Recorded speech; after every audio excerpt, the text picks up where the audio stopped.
Jeste, stvari, veoma slična tvojoj priči, a vezana je za Radulovića, koji je ministar u ostavci, ministar privrede u ostavci.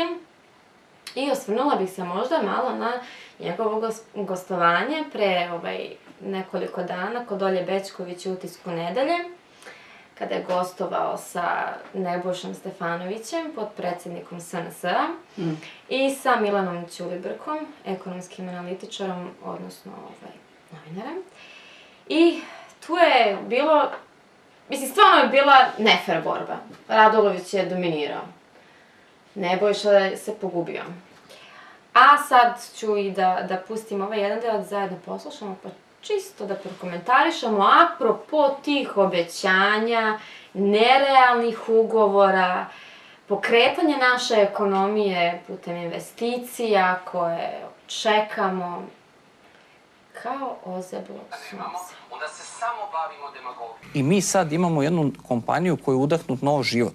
Znači, u kojoj je neko došao i napravio nešto normalno, čisto i lepo. To nam ljudi priznaju. Pa Air Srbije danas pravi, je ozbiljno konkurentna svuda u okruženju. A šta je onda problem? Ali samo još jednu stvar da kažem. Ali imate Johnson Electric. Niste pročitali.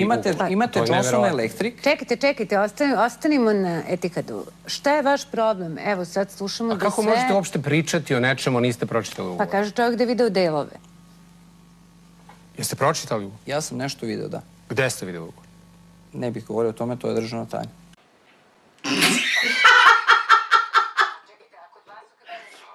Kako ne biste govorili? Kod mene u kabinetu je ugovor. Kako ste vi čitali ugovor? Pa nije čitao ugovor. Mislim da je taj ugovor štetan. Znači, to što stoji u vašem...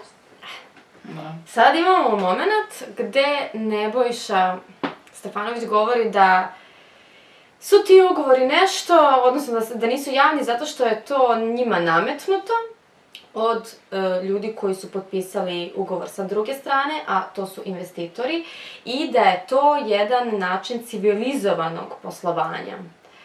Dok s druge strane imamo Radulovića koji kaže da bi svaki ugovor morao biti javan i automatski potire sve što je Nebojša rekao, što je po meni nekako više imam poverenja u Radulovića.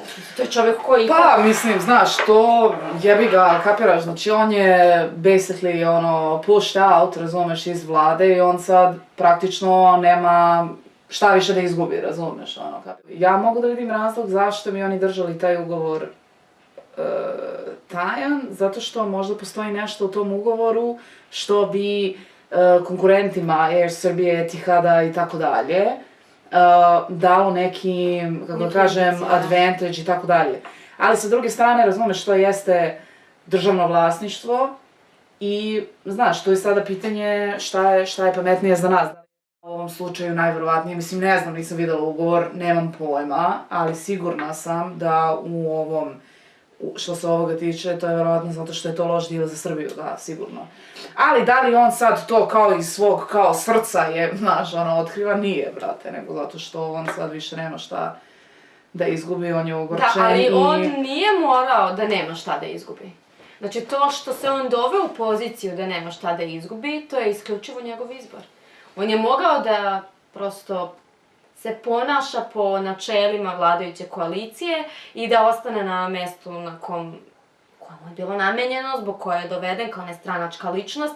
On je jednostavno tu čovek malo odstupio od nekih pravila. Ne znam da li mogu da se složim sa tim da mi dajemo job creation grants od 10.000 evra. Da li mogu da se složim sa tim da mi dajemo i land, dajemo fabrike, dajemo, znaš, ta ogromna istupanja.